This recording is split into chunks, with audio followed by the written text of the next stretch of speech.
resource, but this is not the story that people tell us, right? The story people tell us is a bunch of different stories. They tell us we don't have the resources, but ultimately, if you take a look here, flip it up if you would, they say, what are all the reasons they have in common? We've said that. Next one, please.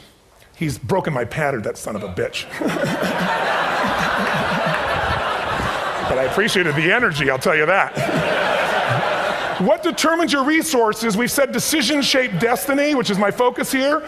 If decisions shape destiny, what determines it is 3 decisions. What are you going to focus on? Right now, you have to decide what you're going to focus on. In this second, consciously or unconsciously, the minute you decide to focus on something, you got to give it a meaning. And whatever that meaning is produces emotion. Is this the end or the beginning? Is God punishing me or rewarding me, or is this the roll of the dice? And emotion then creates what we're going to do, or the action. So think about your own life, the decisions that have shaped your destiny. And that sounds really heavy, but in the last 5 or 10 years, 15 years, haven't there been some decisions you've made that if you made a different decision, your life would be completely different? How many can think of one, honestly? Better or worse? Say aye. So the bottom line is maybe it was where to go to work and you met the love of your life there. Maybe it was a career decision. I know the Google geniuses I saw here. I mean, I understand that their decision was to sell their technology at first. What if they made that decision versus to build their own culture? How would the world be different? How would their lives be different? Their impact. The history of our world is these decisions. When a woman stands up and says, no, I won't go to the back of the bus, she didn't just affect her life. That decision shaped our culture. Or someone standing in front of a tank. Or being in a position like Lance Armstrong and someone says to you, you got testicular cancer. That's pretty tough for any male, especially if you ride a bike. Right?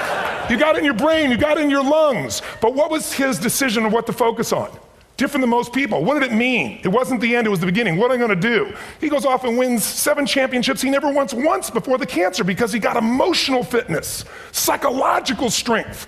That's the difference in human beings that I've seen of the 3 million I've been around. Because that's about my lab. I've had 3 million people from 80 different countries that I've had a chance to interact with over the last 29 years. And after a while, patterns become obvious. You see that South America and Africa may be connected in a certain way, right? Other people say, oh, that sounds ridiculous. It's simple.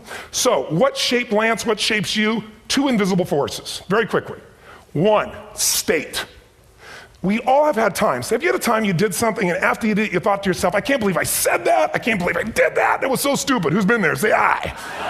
Have you ever done something after you do it, you go, that was me. Right? It wasn't your ability, it was your state. Your model of the world is what shapes you long term. Your model of the world is the filter. That's what's shaping us. That's what makes people make decisions. When we want to influence somebody, we gotta know what already influences them. And it's made up of 3 parts, I believe. First, what's your target? What are you after? Which I believe it's not your desires. You can get your desires to goals. How many of you got a goal, desire, and thought, is this all there is? How many been there? Say aye. So it's needs we have. I believe there are 6 human needs. Second, once you know what the target that's driving you is and you uncover it for the truth, you don't form it, you uncover it. Then you find out what's your map. What's the belief systems that are telling you how to get those needs? Some people think the way to get those needs is destroy the world. Some people is to build something. Create something, love someone. And then there's the fuel you pick. So very quickly, 6 needs, let me tell you what they are. First one, certainty. Now these are not goals or desires, these are universal. Everyone needs certainty that they can avoid pain, at least be comfortable. Now how do you get it? Control everybody, develop a skill, give up, smoke a cigarette. And if you got totally certain, ironically, even though we all need that, like if you're not certain about your health or your children or money, you don't think about much more. You're not sure the ceiling's gonna hold up, you're gonna listen to any speaker. But while we go for certainty differently, if we get total certainty, we get what? What do you feel if you're certain? You know what's gonna happen, when it's gonna happen, how it's gonna happen. What would you feel? Bored out of your mind. So God, in her infinite wisdom, gave us a second human need, which is uncertainty. We need variety. We need surprise. How many of you here love surprises? Say aye. Bullshit. You like the surprises you want. The ones you don't want, you call problems, but you need them. So variety is important. Have you ever rented a video or a film that you've already seen? Who's done this? Get a fucking life. Right? Why are you doing it? You're certain it's good because you read it before, saw it before, but you're hoping it's been long enough you've forgotten enough there's variety. Third human need, critical, significance. We all need to feel important, special, unique. You can get it by making more money. You can do it by being more spiritual. You can do it by getting yourself in a situation where you put more tattoos and earrings in places humans don't want to know. Whatever it takes. The fastest way to do this, if you have no background, no culture, and no belief in resources or resourcefulness, is violence. If I put a gun to your head and I live in the hood, instantly I'm significant. 0 to 10, how high? 10. How certain am I you're gonna respond to me? 10. How much uncertainty? Who knows what's gonna happen next? Kind of exciting, like climbing up into a cave and doing that stuff all the way down there. Total variety and uncertainty. And it's significant, isn't it? So you're willing to risk your life for it. So that's why violence has always been around and will be around unless we have a consciousness change as a species. Now you can get significance a million ways, but to be significant, you gotta be unique and different. Here's what we really need. Connection and love, fourth need. We all want it. Most people settle for connection because love's too scary. Don't want to get hurt. Who here has ever been hurt in an intimate relationship? Say aye. If you don't raise your hand, you'll have had other shit too, come on. And you're gonna get hurt again. Aren't you glad you came to this positive visit? But here's what's true, we need it. We can do it through intimacy, through friendship, through prayer, through walking in nature. If nothing else works for you, get a dog. Don't get a cat, get a dog, because if you leave for 2 minutes, it's like you've been gone for 6 months when you show back up again 5 minutes later, right? Now these first 4 needs, every human finds a way to meet. Even if you lie to yourself, even if you have split personalities. But the last 2 needs, the first 4 needs are called the needs of the personality, is what I call it. The last 2 are the needs of the spirit. And this is where fulfillment comes. You won't get fulfillment from the first 4. You'll figure a way, smoke, drink, do whatever, meet the first 4. But the last 2, number 5, you must grow. We all know the answer here. If you don't grow, you what? If a relationship's not growing, if a business is not growing, if you're not growing, it doesn't matter how much money you have, how many friends you have, how many people love you, you feel like hell. And the reason we grow, I believe, is so we have something to give of value. Because the 6th need is to contribute beyond ourselves. Because we all know, corny as it sounds, the secret to living is giving. We all know life's not about me, it's about we. This culture knows that, this room knows that. And it's exciting. When you see Nicholas up here talking about his $100 computer, the most passionate, exciting thing is here's a genius, but he's got a calling now. You can feel the difference in him, and it's beautiful. And that calling can touch other people. In my own life, my life was touched because when I was 11 years old, Thanksgiving, no money, no food, and we're not gonna starve, but my father was totally messed up. My mom was letting him know how bad he messed up. And somebody came to the door and delivered food. My father made 3 decisions. I know what they were briefly. His focus was, this is charity. What does it mean? I'm worthless. What do I gotta do? Leave my family, which he did. The time, one of the most painful experiences of life. My 3 decisions gave me a different path. I said, focus on, there's food, what a concept, you know? Second, but this is what changed my life. This is what shaped me as a human being. Somebody's gift, I don't even know who it is. I thought, my father always said, no one gives a shit.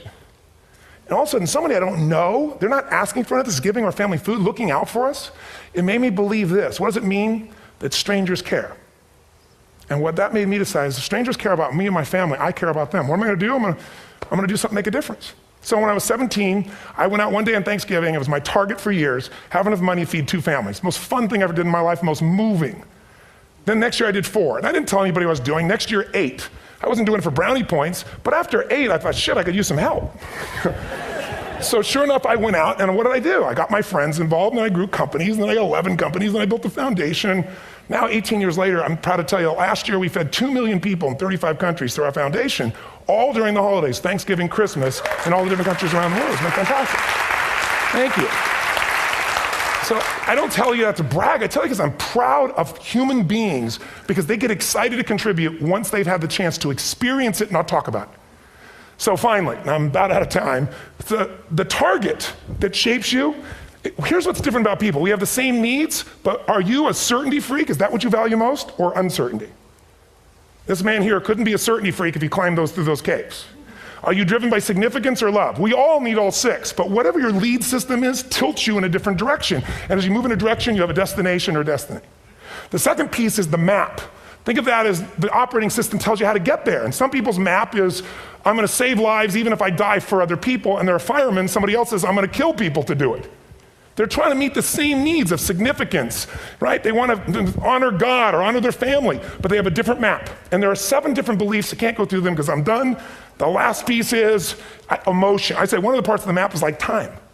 Some people's idea of a long time is 100 years. Somebody else says is 3 seconds, which is what I have. And the last one I've already mentioned that felt you. If you got a target and you got a map, and let's say, I can't use Google because I love maps and they haven't made it good for Macs yet. So if you use MapQuest, how many have made this fatal mistake of using MapQuest at some time? You use this thing and you don't get there. Well, imagine if your beliefs guarantee you can never get to where you want to go. The last thing is emotion. Now here's what I'll tell you about emotion. There are 6,000 emotions that we all have words for in the English language, which is just a linguistic representation, right? It changes by language. But If your dominant emotions, if I have more time, I have 20,000 people or 1,000, and I have them write down all the emotions that they experience in an average week.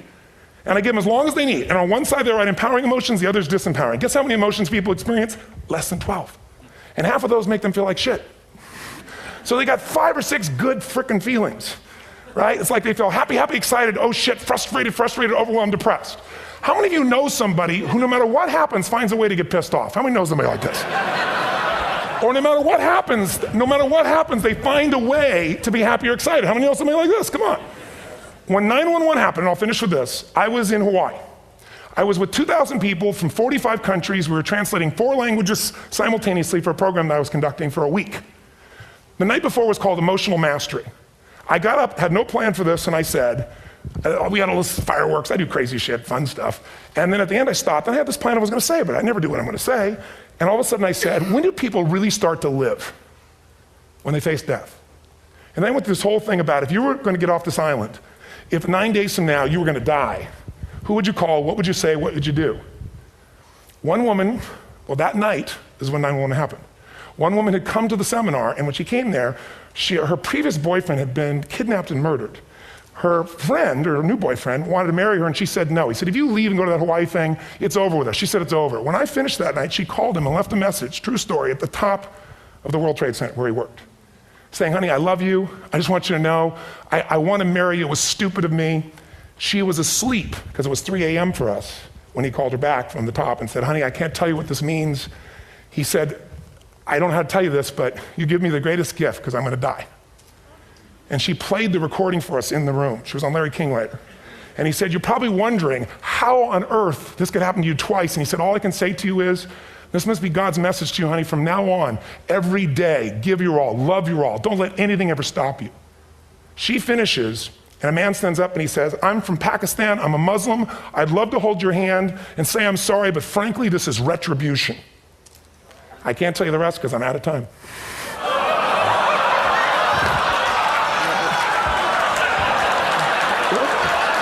Are you sure? Finish the story.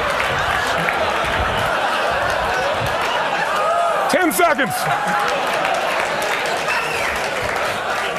10 seconds. No, I want to be respectful. 10 seconds. All I can tell you is I brought this man on stage with a man from New York who worked in the World Trade Center, because I had about 200 New Yorkers there. More than 50 lost their entire companies, their friends, marking off their Palm Pilots. One financial trader, this woman made of steel, bawling. 30 friends crossing off that all died. And what I did to people said, what are we going to focus on? What does this mean, and what are we going to do? And I took the group and got people to focus on, if you didn't lose somebody today, your focus is going to be how to serve somebody else. There are people, one woman got up and she was so angry and screaming and yelling. They found she wasn't from New York, she's not an American, she doesn't know anybody here. I said, you always get angry? She said, yes. Guilty people got guilty, sad people got sad. And I took these 2 men and did what I call an indirect negotiation. Jewish man with family in the occupied territory, some New York who would have died if he was at work that day, and this man who wanted to be a terrorist, and made it very clear. And the integration that happened is on a film, which I'll be happy to send you, so you can really see what actually happened instead of my verbalization of it. But the 2 of them not only came together and changed their beliefs and models of the world, but they worked together to bring, for almost 4 years now, to various mosques and synagogues, the idea of how to create peace. And he wrote a book, which is called My Jihad, My Way of Peace. So transformation can happen. So my invitation to you is this. Explore your web, the web in here. The needs, the beliefs, the emotions that are controlling you, for 2 reasons. So there's more of you to give. Achieve too, we all want to do it, but I mean give, because that's what's going to fill you up. And secondly, so you can appreciate, not just understand, that's intellectual, that's mind, but appreciate what's driving other people. It's the only way our world's going to change. God bless you, thank you, I hope this will serve. Tony Robbins.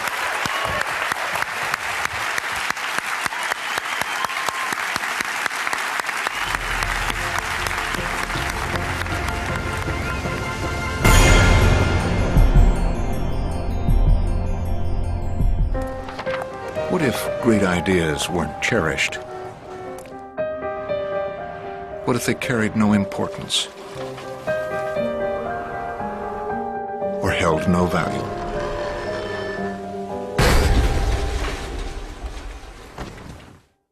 There is a place where artistic vision is protected, where inspired design ideas live on to become ultimate driving machines.